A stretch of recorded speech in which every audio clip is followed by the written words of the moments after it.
Can you hear me now? Should be able to. He turned it down when they were in executive session because you could hear it. Oh, yeah, Your mom. there we go. Do you want me to test it? Yeah, we can hear you. Okay. So this is a new host community agreement with Heirloom. And the purpose of this new agreement is to comply with the new legislation that passed surrounding host community agreements and the regulations from the CCC. We began working on this agreement prior to the release of the model CCC HCA. I know that's a lot of acronyms. Host community agreement. But we looked at it again once the model was released, and we've changed any language that needed to be changed. And so we feel that this complies with the law as it stands. And so for the public, there were certain revenues in the past that we were able to collect. Going forward, we will continue to receive a percentage. Carolyn, is that right, of the revenue generated? Get the other impact payments that we had received in the past. Impact, yes, no impact. So Right. the impact fee now is based on direct impacts documented by the town based on the operations of the facility, whereas in the past they were based on a percentage of sales. Then I make a motion that we approve the agreement as presented with the Heirloom Collective, the host community agreement. Second. Motion by Molly, seconded by Randy. Any further discussion? Can I get a roll call vote, please? Roll call vote, Keegan. Yes. Sutherland, Yes. Parsons, Yes. Nevin Smith, Yes, Isaac. Yes. Thank you. All right, and 3.2 is the same as 3.1, but it is with Hadley. So we are going to enter into the host community agreement with them as well, per the same laws and rules as outlined for the Heirloom Collective. motion to accept. Motion by, oh, can I get a second? Second.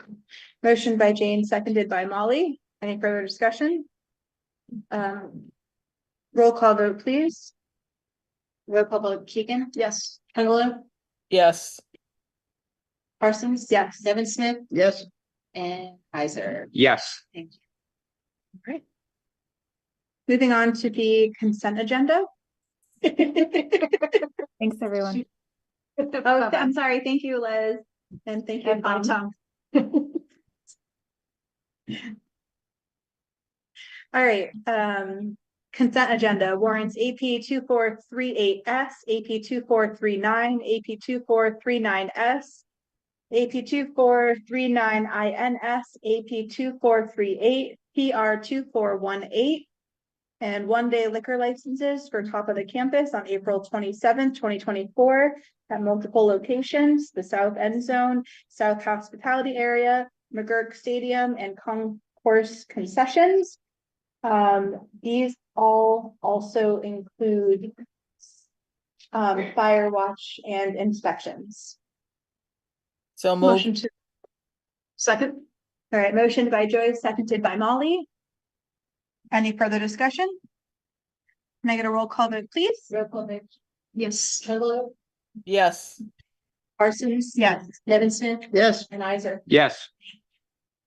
All right, moving on to 5.1, public comments. So the public comment period is a period for the public to bring their concerns before the select board. The board will hear public comments for 15 minutes. Please try to allow your comments to about 3 minutes so other members of the public may have an opportunity to speak. Is there anyone here for public comment? Tony? Come on up.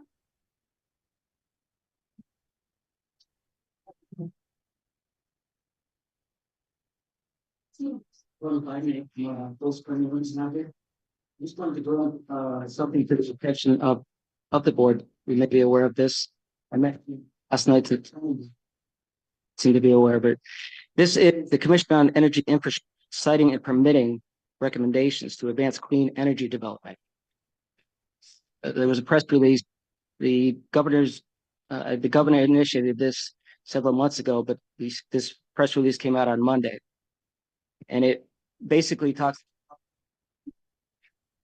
solar products, clean energy products, including solar panels, battery storage, all of those. So right through this, videos there, this really is shocking. This basically, you care about any local control. You know, you work with the entire standards. Yeah, obviously, a lot of time to do those, and it doesn't take 2 minutes to look. Basically, just with a few sentences, combining all state, regional, and local permits required for larger clean energy infrastructure projects into one consolidated permit. The issue by the energy facility settlement process being smaller energy projects could also be consolidated into one permit. And we're not talking about, we're talking about Boston.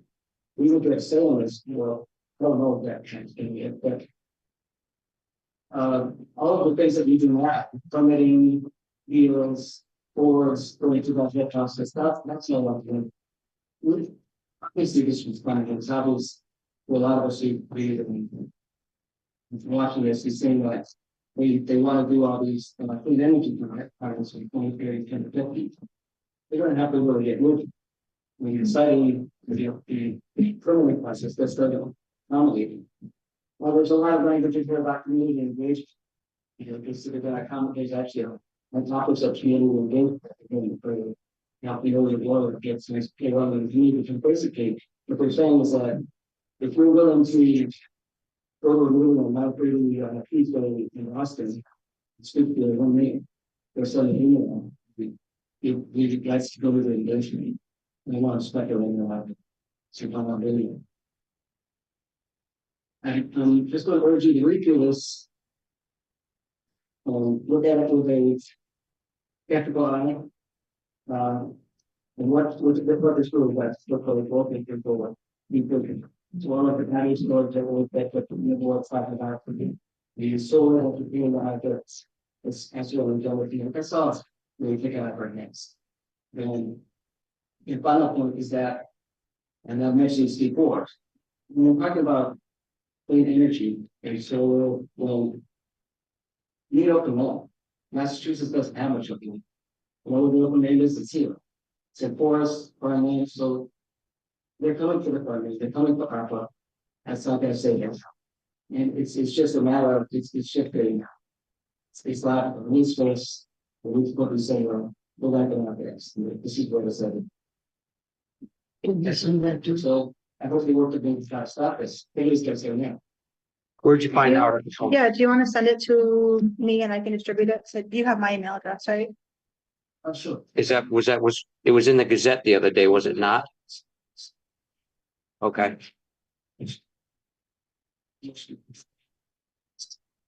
September of last year. Just the it makes sense in James they did. But if they really want to hardly into a flat early. it would really have to be done hastily. And that's about it. That's no mistakes. Just give up. Go for games. All of this problem is taking the field. It's very and down. It's very hard.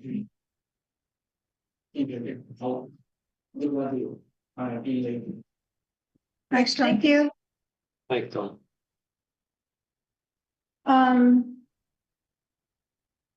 Do you want me to jump to 7.4? Oh, sorry, is there anyone here for public comments? All right, can we jump to 7.4? On gallery, like, because we can't see it. Oh, sorry. Can we put that on gallery? Can you put that on gallery? Thank you. Do you want me to go down to 7.4 since we have Jackie and Kathy here? We good with that? Can I do that? Joan. Or yeah, I can do that. That would straight up. That would be too. Yeah. All right. So we're gonna skip around a little bit because there are people physically here and on the line for certain agenda items. And we'd like them to get home before the weather gets too crazy. Great, discussing that this evening. We want to hear that also. I mean, that's part of what we're here. Okay, okay, But so then, sounds, Ooh, oh, it's not clear. okay, but I can do 7.6, right? The caddy, okay. All right, so 7.6 Cottage Street signs. We have Patty here. Hello, hello, everyone. Would you like me to review the email that I sent you? We have it uploaded here. Okay, So you're just asking for 8 signs around Hadley? yes. Uh, It's an East Hampton event with a few Hadley artists in it, and we're hoping to also encourage Hadley residents to come to the show. Okay. Were you looking to put, the signs anywhere, like in front of like town hall or any of the public buildings? Not public buildings, what I typically do, and I've done it a lot in Hadley in the past, and then just in the last year, they started disappearing, so I knew I was maybe doing something wrong suddenly. So what I do is generally in front of private businesses and on personal property with friends who own those businesses, and only with their permission. Each time I do it, I talk to each business owner or landowner and invite them to the show and ask if I can put the sign up for a couple of days, and everybody says yes. And so, and I'm very careful about how I position them so they don't block the view of anything. But because it's an East Hampton location, I think in the last year, the signs have disappeared very quickly because there's a bylaw perhaps that it has to be a Hadley location for these things. So I'm wondering if I can get permission for the East Hampton location, especially since there are a few Hadley artists in it. There isn't a bylaw against it, and you actually don't even need to come to put signs up. You'd only have to come to the select board if you were looking to post anything on like public property or anything that's under our purview. Oh, that's good to know. Concern is that she thought that was true and the signs have disappeared. And so if we say it's okay, then perhaps Yeah, building inspector will not do. let me clarify something for everybody, please. Yeah. Typically where signs go is on town property. The town owns from the edge of the pavement, certain distance into people's yards.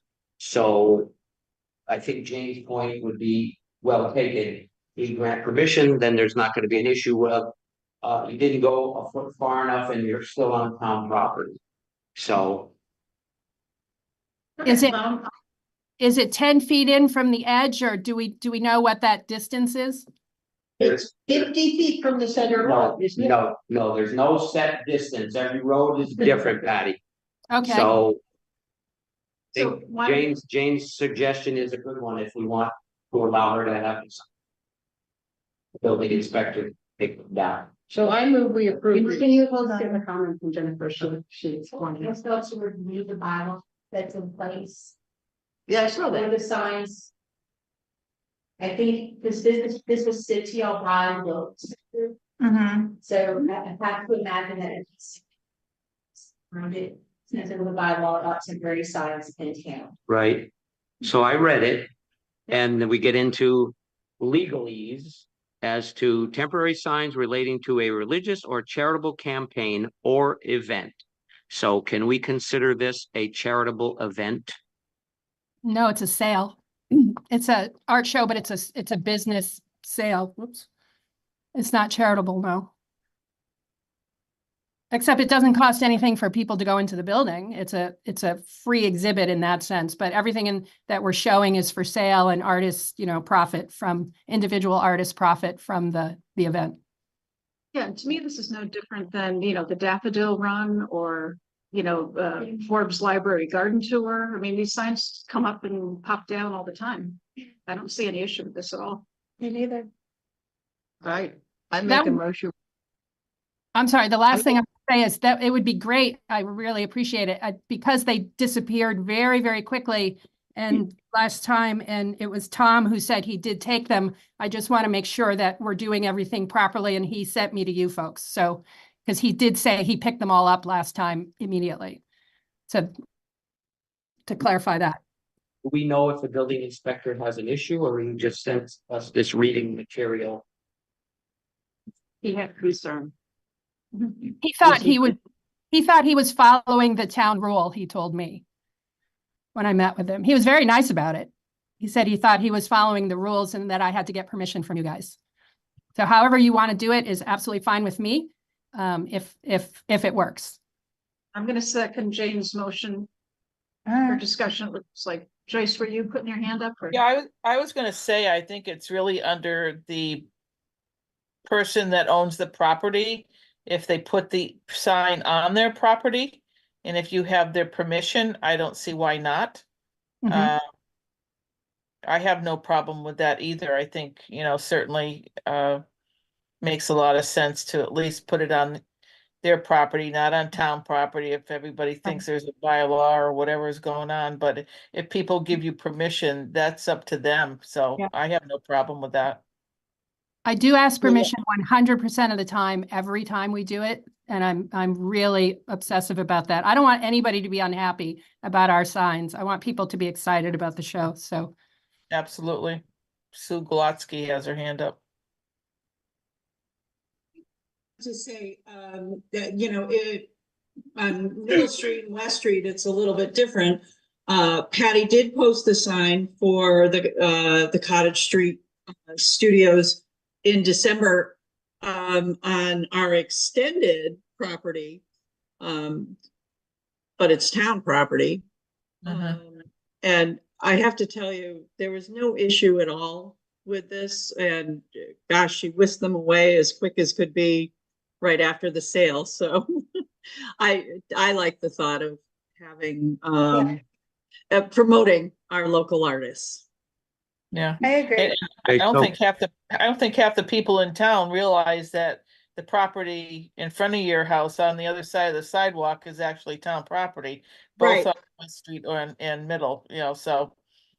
So be, I didn't mean to, the way I had read this bylaw was that if it was a permanent sign, it would have to be by the Board of Selectmen, but on the temporary sign, it says that it has to be conform to all the requirements of permanent signs, and it's just with respect to side yard and height requirements. That's how I read it. So, Okay, so, I think all is good. yeah, hold on some more, because temporary signs relating to religious or charitable campaign or event shall be allowed in all districts. Okay?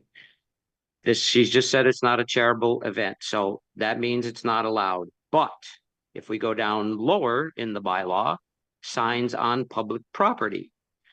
So placement of signs on public property shall be approved by the select board. Okay, and then she would need, if we approve it, then she's got to go to the building inspector to get a permit. And the building inspector may charge an appropriate fee for said permit. If it's oh on my public God. If it's on public property. Well, it's the Ridiculous. bylaws, folks, and So then put it on people's property and skip the town. yard. Yeah, skip the town property and put it on people's property, and Right. that's a done deal.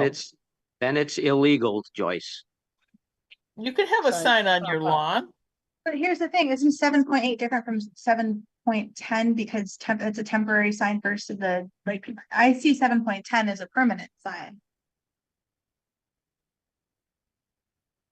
But maybe this is something that should No, go back to. that could very well be.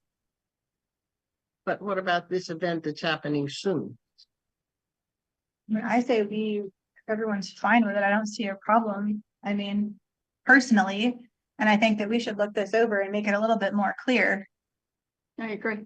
And hopefully this is something that the bylaw committee is working on anyway, so maybe we just highlight this for their attention Yeah. and proceed with the motion on the floor.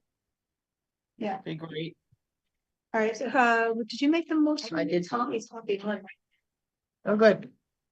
If you want. We can't discuss the bylaw. I don't, No, we can discuss his, like this portion, yeah. yeah, We just can't discuss the. and, Comments All on? right, motion on the floor. yeah, we're waiting for, input. From who? Okay. We're waiting for the building inspector. He's on. Can you hear me? I'll I'm hear trying to you. get. Yeah, all right. Can you hear me? Yeah. Yes. Yeah. How you doing? Good. Great. What's your So- take on this, Tommy? I was just text that they were talking about something. You were talking about something, so I'm not sure what you're asking. I'm sorry. So Tommy, here's the deal. We want to let Patty put these signs up for the event. The same as other nonprofit, entities do for, 5K road races, all that kind of stuff. And we want to be compliant. So I guess what the big question for you is, we're okay with this. What does Patty need to do to conform with whatever the rules are? You give the okay and it's good. That's what I've been told. As long anything out of town or anything, special events, as long as the board says okay, we're good. And will there be a fee for the signs or is that waived since it's on individual property? Those are just the small signs that go on the properties. No fees or anything. Okay. Yay. All right, yay. All right. All right, we Thanks have a for motion. joining, Tom. Yeah. Thanks, Tom. Yeah. Thank you, Thank you. Tom. I It's been thought we were motion- gonna be on this subject all night long. Okay. All right, can I get a roll call vote, please? Sorry, it was motioned by Joyce and seconded by Molly. Jane. Or Jane. Jane, sorry. Too many J's, but not for long. Yes. Hello, Yes. Carson. Yes. Yes. And Isaac. Yes. And I think since you guys are gonna stay, then we'll just go back to 6.1. Just the old business and then we'll pop in. So anyway, All right. thank you all then, if that's all, if we're all Sorry. set. Thank you so much for your Thanks, time. Patty. Really appreciate it. And everybody come to the show. All right, just to do the old business, we have one item, 6.1 Purple Heart Proclamation. And then Carolyn's just gonna explain that. Yeah, and I did spoke with Joyce. This was a request from Joyce to do a proclamation for Purple Heart. And I did meet with Dan Nye, our veteran service officer, to talk about the whole process and his knowledge. He's been very involved historically with Purple Heart. So what Dan and I talked about was two things. I know Joyce would like to present that proclamation while she's still a select board member, but we're working on that. Dan's getting we've got a couple examples of that, but Dan's gonna come up with some more to share with us. But Dan and I also talked about working on a special event for recipients in Hadley. And to take place on Purple Heart Day, which is August 7th, which is a select board meeting, but we would have something during the day to do some special recognition for those that live in Hadley, for those veterans as well. So Joyce was comfortable with that, so that's an update on that. Yeah, any And questions?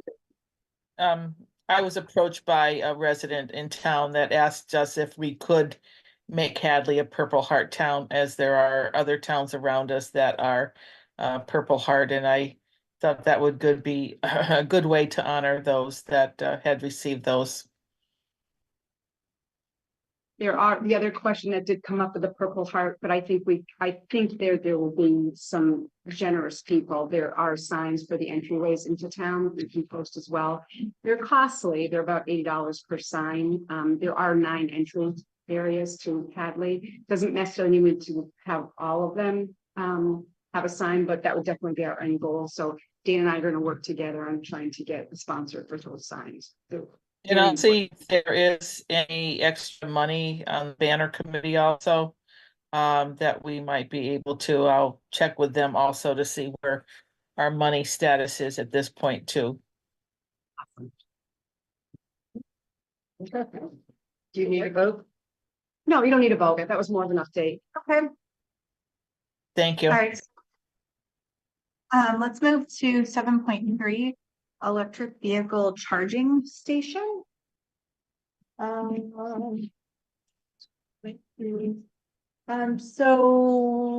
let's look at this as possible installation of, okay. So Paul is here from Real Term Energy to discuss the possible installation of electric vehicle charging stations in Hadley.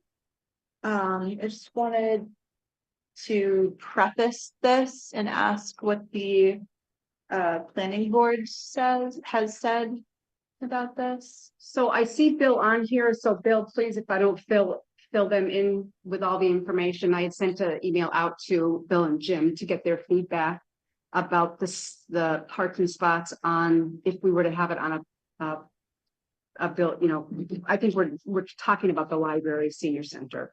Whether that, those spots needed to be set aside, that they could also still be allowed for parking spots for non-electric vehicles when there was a special event.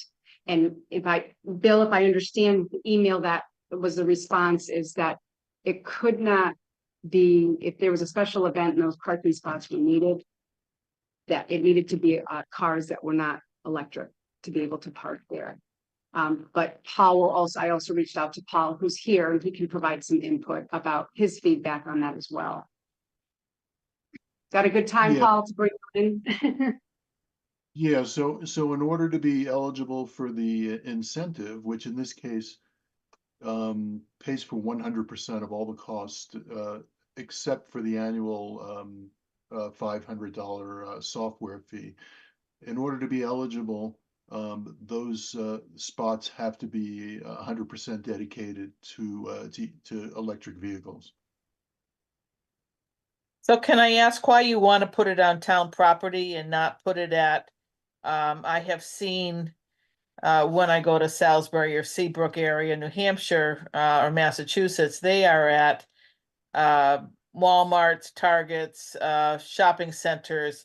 Why would you want to put it on town property and not in other places other than town, you know, what's the deal? So I started this, Joyce, I started this because the library, when they were building, had always hoped to have electric vehicle charging stations. And when I was at MMA, I met up with these people and heard about how there was a full rebate, so to speak, that it would not cost the town anything to do it. And so that's why we are pursuing it at this time for the town. And the question has to do with parking. Joyce, there's another reason, and that is, you know, the proliferation of electric vehicles is going to accelerate to the point where, you know, within the next 20 years, practically everybody will be driving EVs. So the federal government and the state government have gotten behind in a very, very big way to put forth incentives to complement what you said. Indeed, yes, the private sector is going to play a massive role in the deployment, but the public sector also has a role as well, because you know, all the cities and towns dispose of their own locations, and it's really just you know, for convenience, so that your constituents and visitors they know that they have certain places where they can charge. So it's complementary. It's not either or. Cities and towns all over the country are combining public and private efforts. And in this case, Massachusetts probably has the most attractive program in the United States, where for government public access facilities, they are literally subsidizing 100% of the costs, except for the software. So as I understand, as we went through the process of, and Bill can chime in just a minute, we went through the process of building the senior center and the library, they had to have X number of parking spaces per building to have that design process passed. So if this plays a part in it and you put electric stations in these parking spaces, does that take away from the amount of parking spaces that were needed originally, because they're designated for electric cars and not gas powered cars? So how does that all play a factor now? And can Bill chime in on that one? Well, sure. Well, my recollection, and I don't have the plans handy, is that the library and the senior center have maxed out the parking capacity for the site. And I recognize that on many occasions there are empty spaces, but from a zoning perspective, the minimum required parking, you basically have the minimum required parking. You don't have any extra, as I recall. And so if you install something that is not available to any vehicle, it's no longer a parking space. We did take this up when there was a proposal to put some Tesla chargers over at the Pride Station near the bridge. And they wanted to put only Tesla chargers, which we felt would basically take up required parking. We did a compromise that they'd put in some non-Tesla spaces as well, and they wouldn't enforce the basically wouldn't make an issue if people park there. It sounds like the requirements of this proposal that they would have to be dedicated spaces, and that would pose a zoning issue. The chairman of the planning board and myself, not to involve a majority at the time, did both agree that as long as the spaces were available for use by non-electric vehicles, that would not be a problem. But if they are going to be restricted to only battery-powered vehicles, you are reducing your parking below the minimums. I actually had a question for Paul. So I'm assuming that if this was able to go through like the planning board and how, whatever zoning is necessary, that it would have to be, the parking spaces would have to be set up as almost like a separate entity and metered that way. Is that how that works? An additional meter? Yeah, they have to have power and meter on it to pay for it. Okay, and so you guys would pay for all of that?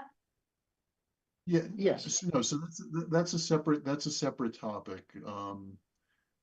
Cities and towns, you make your decision as to whether or not you want to charge constituents to use the facilities, in which case the platform that we would put together for you is comprised of hardware and software, right? So the hardware is the actual charging station itself, and then the software is a management platform which gives you flexibility to do things like provide tariffs. You can provide free service, for example, to people who work at the library. You can do a lot of segmentation with regard to how you use those facilities.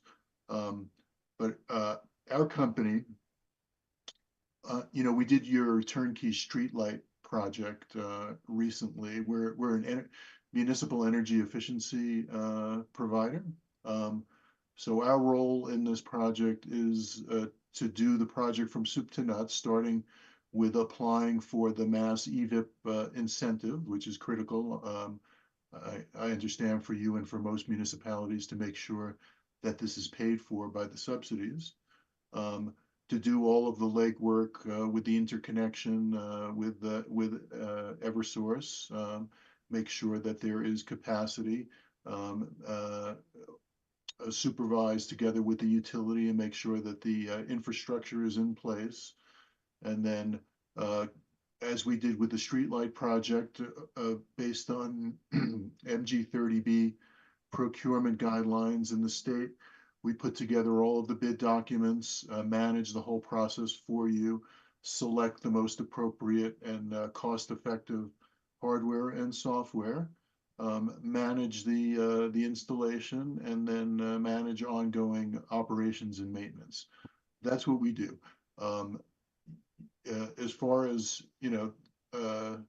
charging folks and how much you want to charge folks, I think we're at the point now in the evolution of EVs, whereby even for public facing and public access EV charging stations put out by municipalities, I think they're at the point now where they're charging, market rates. So, whatever the kilowatt hour, the going kilowatt hour cost is, that's what it would be programmed for your users. But again, that's up to you. You can give it away for free. I used to live in Florence, and Northampton was a early mover on this. They had stations in for many, many, many years, and in the beginning, like some other municipalities who came in early, they gave it away for free because it was sort of a new thing. A lot of people weren't driving electric vehicles, but I think that's changed. The market has evolved quite a bit since then. Bill, I can't answer that question about the parking spaces. We could go back to the authorities in Massachusetts, explain your situation, and see if there was an exception, or maybe you could check on your end if there's data out there that could show that, you're looking at putting in, I think, just one station in each of the two locations. If you could show with data that on the average, you're going to have 1 or 2 electric vehicles in those parking lots, then you could, make the case that you're not taking away spaces from anybody. I mean, Hadley only has 60 electric. Sorry? Like the town of Hadley only has 60 electric vehicles. Yeah, So this is not a fleet application. This is again, as I mentioned before, what most municipalities all over Massachusetts and all over the country are deploying, at least a handful of these stations for constituents and anybody who's visiting Hadley. It's not per se for your town fleet vehicles. Something else I'd like to add, which is charging. One of the things is that there is a $500 fee a year for the software, and if you charge for the use of the electricity, one can calculate approximately how much, in addition to the going rate, you have to charge to cover that additional fee, so that there would not be a continued expense for the town. But the $500 is for the software. Yes. You're also indicating that you're doing maintenance and preventative maintenance and autonomous maintenance, I'm assuming, on them. That covers that, I believe. Was the $500? Sorry, go ahead. Yeah. That would be included. That would be included. Your maintenance would be included in that $500 fee. And as it's Jane, right? Yes. At that point, as Jane said, and again, there's no guarantees because nobody can guarantee what the usage is going to be in those locations. But it's quite possible that the usage would be such that whatever you're charging end users would cover that the $500 fee, so you'd have no out-of-pocket expenditures. Now, when these stations come up, I don't know because I don't have an electric vehicle, but I'm assuming that if someone had an electric vehicle, they could say, okay, where's their charging station around me? Do these get put on like some type of a registry? A big app, yeah. Mm. My daughter has a electric car. So here's my concern. Route 9 has like 100,000 people that drive on it, and most of them aren't Hadley residents. So I think a concern would be that opening up this area to other, people, not to say that I don't want to be a good neighbor, but there's a concern there. Well, bear in mind that of the 100,000 cars that drive through, a lot of them are supporting our hotel and meal tax and shopping in our stores. No, I'm just like, I like to play devil's advocate and just like kind of like big picture, think about like what this could mean, like what additional, So you know. my daughter has an electric car. She's in California. And when we were visiting, she has an app and it says there are meters in these places, and currently 6 of those meters are in use, but the 2 at this place are not. Oh. And so they go and you can only be there for a certain amount of time. Mhm. And otherwise you're really badly charged for being beyond your time. So people don't park there overnight or anything. Mhm. And they're That's all part of very, software, I'm assuming. very conscious of what they're doing. The people, The library trustees chimed in on this? say it again. The library trustees, have they been chimed in on this? I told Patrick and he said, that's nice. Do you want me to come? And I didn't know that he would have anything to say or not. Library trustee, yes. Yes, we have a library trustee. Our next agenda. And all of that is. Yeah, I mean, I think it would be nice to have. Yes, always, we were both on the building committee or affiliated with the building committee, both Kathy and I. And when the building was getting constructed, there was always an understanding that there would be a space for a charger. That was my recollection as well. Which is Yeah. why I followed up on this when I saw that it could come in for nothing, so to Yeah, speak. no, and that's, and I understand what Bill's saying, but. You know, if there was a way around, I mean, the vast majority of the time, the parking lot is not chock full, you know. So, Bill, if, I just wanted, Sue had her What's hand that? up for a second. Something that you wanted to say? Yeah, I worked on the streetlight program. And one of the things that I have concern about is RT's, their 20% margin, which ends up being, when you do the math, it ends up being 25% on any installation, services, and equipment. And I'm not certain that we need, well, first of all, I don't think that this can happen at the library senior center because we are already maxed out at the parking. But I think we need to look at that type of thing because my understanding from the less than 60 people who own electric vehicles right now is they have charging stations at their home. And granted, yes, we want to provide charging stations for folks who are coming through town, but we have a bank of them at Pride. We have several at the other shopping centers. I'm not certain it needs to be on town property. That's it. And honestly, it's my concern as a taxpayer.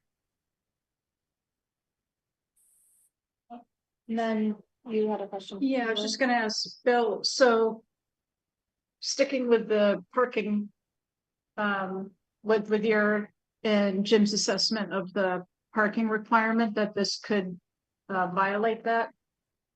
Is there a way around it? Is that something that the ZBA could grant a variance on, or is it just, it's a showstopper right there? So there's no basis for granting a variance.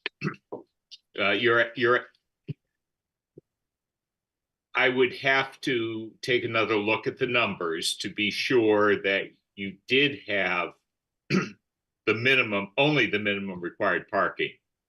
There might be a bit more, I don't recall. It's been a few years. And we're trying to forget though. And I know that the senior center has put in some, has used up some of the perhaps extra space by putting in the carport for the senior van. That was not a parking space ever.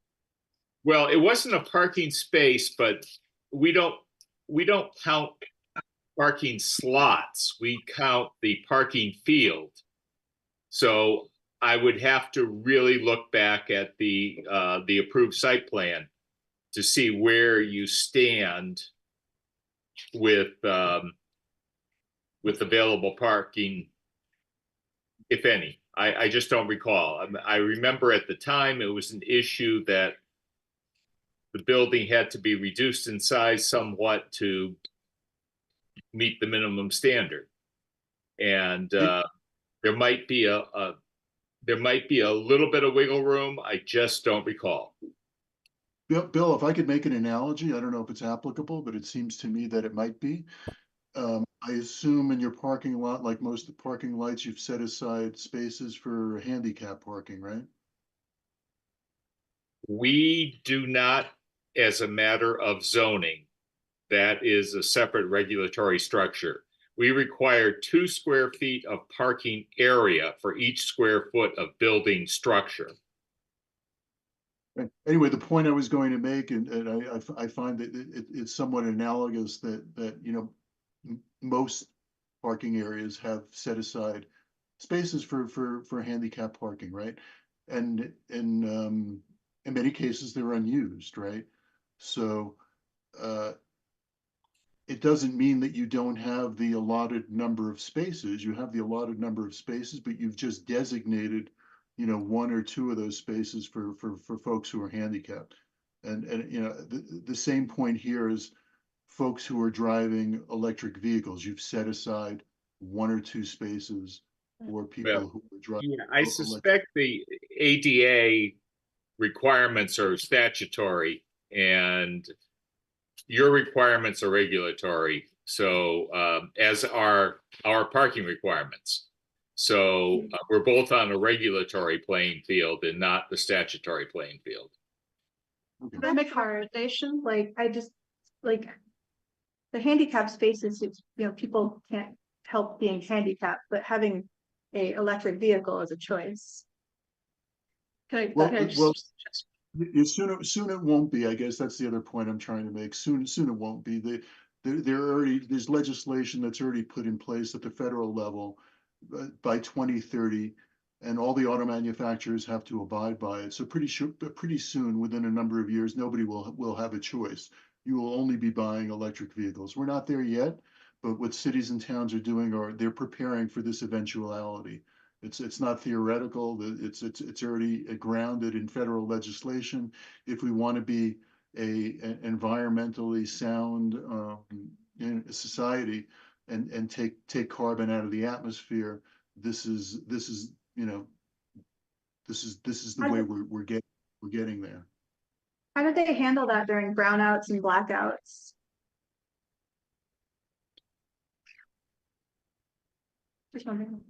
So you know, it's a question. It's a question for EverSource on redundancy within their grid. I don't know the answer to that question. Could I just make a, just so we can move the ball forward here, could I ask that maybe we table it tonight? I would like to hear from the library trustees, since we're talking about property that they have some purview over. I know it's town property. And then if Bill's willing, or planning board could just take a look at that parking. You know, I mean, 'cause that may turn out to be the answer right there, and it's a dead issue. But if there is an opportunity to do it, I wouldn't want to kill it completely, because it was part of the original library building plan.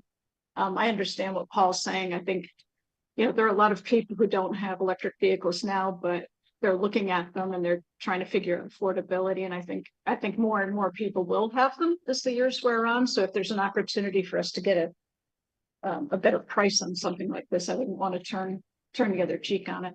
But, Got a motion to table, Molly? Yeah, that was. Second. all right. I don't think we need to vote on that. You made a motion in a second. You did. All right. Yeah, you just tabled it, you didn't have to, but. You don't withdraw your motions? That was it, just a. All right, roll call vote, Keegan? Yes. Chugalo? Yes. Carson? Yes. Nevinson? Yes. And Isaac? Yes. Thank you. Right. And Sorry. Thanks, Paul. thank you, Paul, for coming, and you. we'll get back to you. Yeah, Thank you. sorry. I don't mean to be rude, but I'll probably go back to horse and buggy first. Don't forget 7.2. I won't. Okay. We have people here. Simmer down. All right, so we have Jack and Kathy here, and Carolyn as well will help with this. They're gonna discuss the solar projects for town. And we may be able to take a vote on. It's a joint venture. It's a joint venture. Come on up. Yeah, so Amy, thank you. But no, why did you?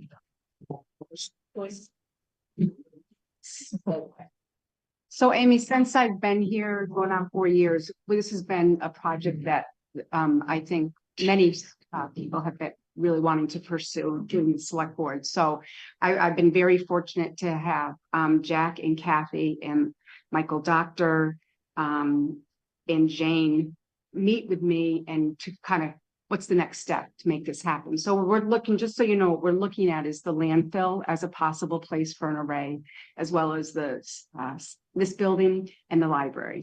So I think it was overwhelming, and I just want to thank Jack and Kathy and Jane and Michael for kind of just helping me kind of like focus. And so what we're looking at, what I wanted to update the select board at to see what the next steps are. We're also working with Eversource as well. Eversource is not interested in the landfill. They were a while ago, but they've taken that off their list, that they're not interested. So the town has some options. But one of the things that was recommended by Michael and Kathy was to pursue a pre-application to Eversource to look at the grid capacity and the grid enhancement, what that would look like. You really need to know that before we move forward. And so what we discussed was having a choice with looking at a scope of work that included the library, the senior center, and the landfill. And also the other option of moving forward with, since the senior center is ready to move forward with the senior center, but in the meantime, to also do this pre-application. And there's kind of two options that I've spoken with Eversource and when we all met together, is that the pre-application can be done by someone like, we had Nick come from Sunbug. About $400 for them or a vendor to pursue that application to Eversource to ask exactly what those specifics would be and what was needed for what we were looking for. Or the RFP could include the pre-application as part of their scope of work. So there's two different ways to do it.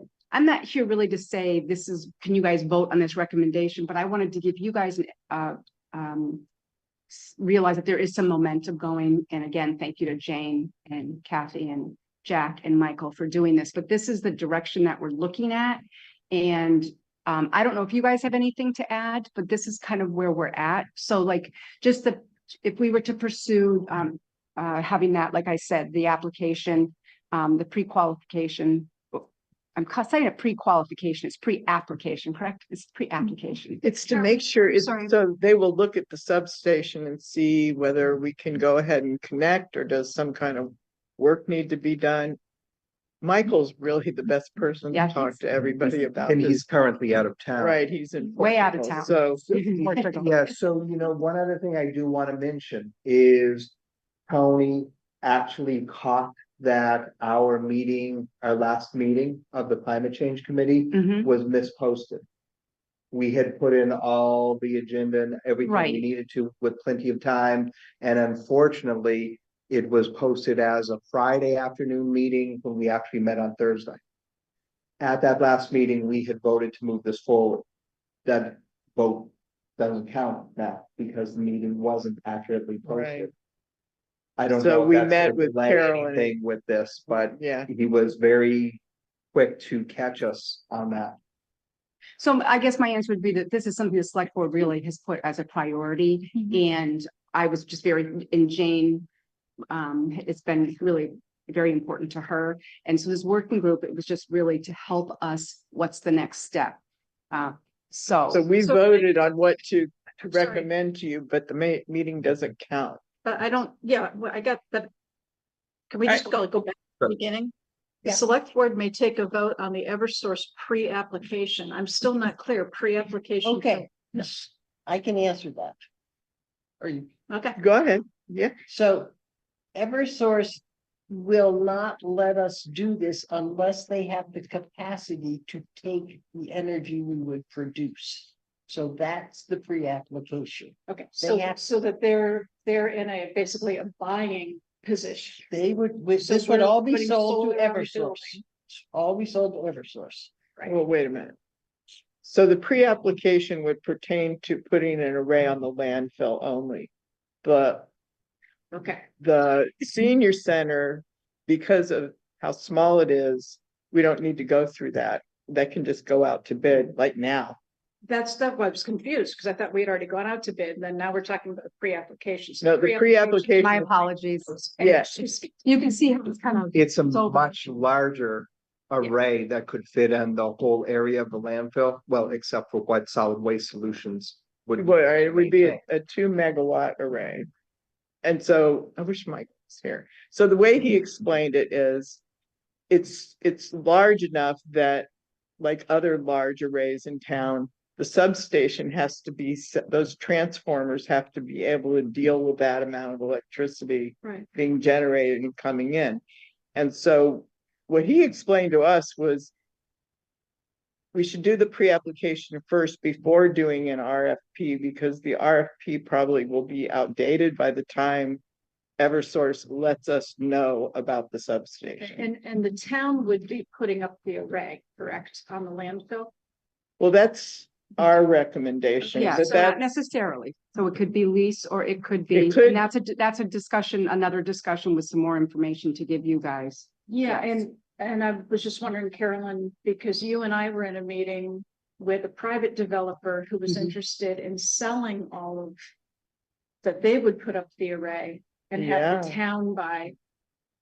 There are Yeah. many options. Yeah. So I just want to make Oh. sure that all of these options need to be part of that discussion. Yes. Right. right. And the- Our recommendation would be that the town would own it, because we can really kind of make some money. So we're actually working on. I'm getting a little bit confused now because I know that you've been working on this, but I sent some information to Carolyn from the school department that was also working with Eversource on the geothermal electricity, which would also benefit other buildings in town. Did that kind of get dropped, or are we not even looking at that as a town to go with the Yeah, school? I don't know if that got stalled or I'm not hearing that there's been progress. So I can't, I will speak with Annie again about that. Okay. But yes, I mean, and this is something that we want to do. That's why I'm not coming here with any recommendations, but I do think the pre-application is important. I think we need that. Because it not only does it will let us know capacity and what's needed for enhancement, but how long that would take Right. before we could even go out to bid. And that's where I think we have to start taking some steps to move forward. And this part of the project is critical. No matter what we do with the landfill, I think this part is critical. Right. Am I getting that's That the is point. exactly. And I'm not taking away from that. I'm questioning that Eversource is working on two different aspects of town and school. And, we should probably be looking at what would benefit all of our town buildings and not just one or the other. So, I mean, that's where I'm coming from. And I don't have a problem with moving the process forward. I just would like to know where we are with two different projects kind of going in whatever direction they're going in. So Joyce, one is a very small scale project if the senior center She's was done. talking geothermal. But then if we're looking at the landfill, that's a much larger project and we just don't know what's going on with the school committee and what they're trying to do with their project. Do you know what size energy support they're gonna get from the geothermal? How much? My understanding from when I heard it was going to be basically enough to cover the school and a little more, but not a lot more. Right. So again, in the spirit of moving things forward. Yeah. There are a lot of moving parts here, and I think ultimately, before any decision is made, the point that Joyce is bringing up is critical. There are pros and cons of the town building and owning and maintaining something versus outsourcing. I think those all have to be fleshed out. But I don't see any reason not to Right. proceed with the pre-application at this Right. point. It's So no I would commitment. recommend that we Yeah. go ahead and do that. You guys fix your open meeting at your next Right, meeting. right. Yeah. So I'll make a recommendation that we move forward. A with the pre- motion? What? A motion? Good. Okay. A motion that we move forward with the pre-application process. I'll with second that. Eversource. Okay. So motioned by Molly, seconded by Jane. And just for anyone who is tuning in or who might listen later, this is just a pre-application and it's not a commitment to anything, and it's really just to get more information. Right, doesn't obligate us to anything. And thanks for clarifying that point, because I think it's really important that people understand it. Yeah. We're Yeah. not making the investment tonight. Right. We are just trying to get the motion, everything in motion. Can I ask that you could add to that? Could, I would like to see if we can find that. I would think the safest number would be and 1,000 or under to do that pre-application. I don't think it's going to be 1,000, but I would like to move forward on that instead of waiting for the RFPs to. You need the, Just authorization. okay, and so you want me to I'll amend the motion to include not only moving forward with the pre-application process, but also to expend up to $1,000 to support that effort. I'll second that. Okay. Amended motion by Molly. Amended second, for second to the amendment. Jane. All right, roll call, please. Roll call vote. Keegan? Yes. Chungalo? Yes. Parsons? Yes. Nevin Smith? Yes. And Isaac? Yeah. And can I just Thank thank you. Kathy for the recite the shredding on event. Saturday. Went really well. Tell the numbers. What was it, 500? 5,000 pounds paper shredded and approximately 200 families, households. That's great. Thank you so much. Carolyn, can you touch base with Annie tomorrow? Yep, it's already on my notes. Okay, Yep. thanks so much. Appreciate it. Okay, I hadn't been to a couple meetings because we had executive sessions. So I'm not sure where it's dropped yet or what it's doing. Yeah, I'll ask her. Thank All you. right. Jumping back up, 7.1, this has been canceled and the appeal has been rescinded, so that's not going to be a part of discussion tonight. 7.2, early in-person voting. So I'll just make the motion for us. I'm going to make a motion that we approve the request of the town clerk and board of registrars for the town of Hadley to hold early in-person weekday voting for the May 21st, 2024 annual election on Monday, May 13th, 2024 through Friday, May 17th, 2024 from 9:30 a.m. to 2:30 p.m. each day for a total of 25 hours for the week at the town clerk's office. Second. I'm concerned about those dates. Wait a minute, please. The town election is 2 weeks after the Tuesday, 2 weeks after the town meeting. Mhm. And that would be the 14th. And that's a different set of dates. So you sold up the May 21st is. I believe the town elections are the 14th. This came from the clerk. so- I understand. I'm just saying. I'm pretty sure Town this is election is the 21st. Sorry, I didn't mean to cut you off. It's on the website. All right. It's after town meeting, Yes, and that's new. No, they're 2 years new. 2 years now. I was gonna say, I kind of got thrown into the select board and then we had the town meeting, then we changed it. Okay. All right, so it's been motioned and seconded. Can I get a roll call vote, please? Roll call vote. Keegan? Yes. Chungalo? Yes. Parsons, yes. Nevin Smith? Yes. And Isaac? Yes. Thank you. All right, 7.5, child abuse proclamation. Really, we already talked about this last meeting. And we already voted on it, and so really we're just signing it. Yes. So it doesn't really need discussion. But we should say that it is on the 9th. I'm gonna get you the time. Sorry, I forgot that. Yes. Okay. So do we need to sign it in your office? I have it right here. Yeah. I brought it for tonight. But it is, the event is on the 9th. And obviously all of the select board members are invited. They would love for you to come, and District Attorney Sullivan and I do believe Representative Carey will be there. I don't know if Senator Cohen. Where is it? Y'all voted at the last meeting. No, where is the event? Goodwin. Y'all voted at it at the last meeting to have it Goodwin. Okay, thank you. Okay. All right, so 7.7, 234 Middle Street, determination of unique property and intent to purchase. So this is the property next to the DPW that we would like to purchase as part, and will be part of, it'll potentially drive down the cost of the DPW. It will Yeah. have, you'll have multiple benefits to the town to Yeah. have that property, yes. So first, we need a motion to declare it.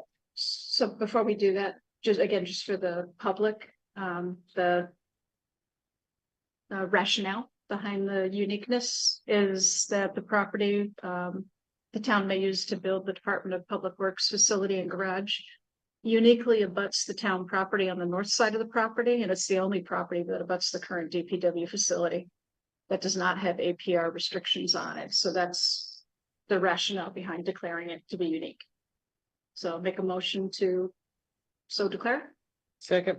I mentioned it by Molly, seconded by Jane. Any further discussion? Can I get a roll call vote, please? Roll call vote. Keegan, Yes. Trevor, Yes. Parsons, Yeah. Nevin Smith, Yes. and Isaac. Yes. Thank you. Okay, and the next motion we'll need to, is to vote to purchase the 234 Middle Street. I so move. Second. All right, motion by Jane, seconded by Randy. Any further discussion? Can I get a roll call vote, please? Roll call vote. Keegan, Yes. Trevor, Yes. Parsons, Yeah. Nevin Smith, Yes. and Isaac. Yeah. Thank you. Okay, So just for transparency, the cost of that is $325,000. It will be on the town warrant. It has to be voted by the town to purchase that property. And we will have, the finance committee will vote next week on how that will be funded. all right. 8.1 town administrator report. I'm sorry, I was on vacation too. Oh, I'm Actually, I sorry. still am. Yeah, So I don't have anything, except I do want to talk about the farmers roundtable that they had 2 weeks ago. It was excellent. It was very helpful to me to learn about some of their primary concerns, which was ditches. And that is a priority of Scott McCarthy. So we're going to be working on that, as well as I'll be working with Sunderland to have some discussions about what we can do collaboratively to clean out some of those ditches. It was a very good meeting. are there any items for future discussion? Okay, any liaison reports? All right, announcements? I have an announcement. On behalf of the Hadley Park and Rec, we'd like to make the public aware of the fact that the Hadley Hot Dog 5K Road Race will be held on April 7th, beginning at 9:30 at Hadley Elementary School. And registration is now open. For those of you who would like to register, you can do so online at racewire.com. Okay, again, that's the Hadley Hot Dog 5K. Hot diggity dog.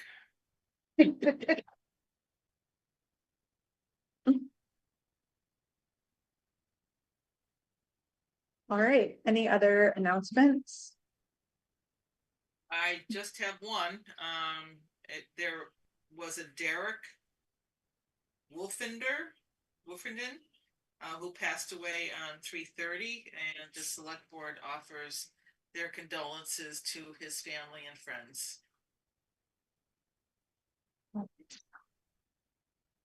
Anyone else with announcements?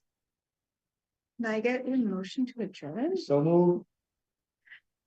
Second. A motion by Randy, seconded by Jane. Roll call vote? Roll call vote, Keegan, Yes. Chungalo, Yes. Parsons, Yes. Nevin Smith. Yes. And Isaac. Yeah.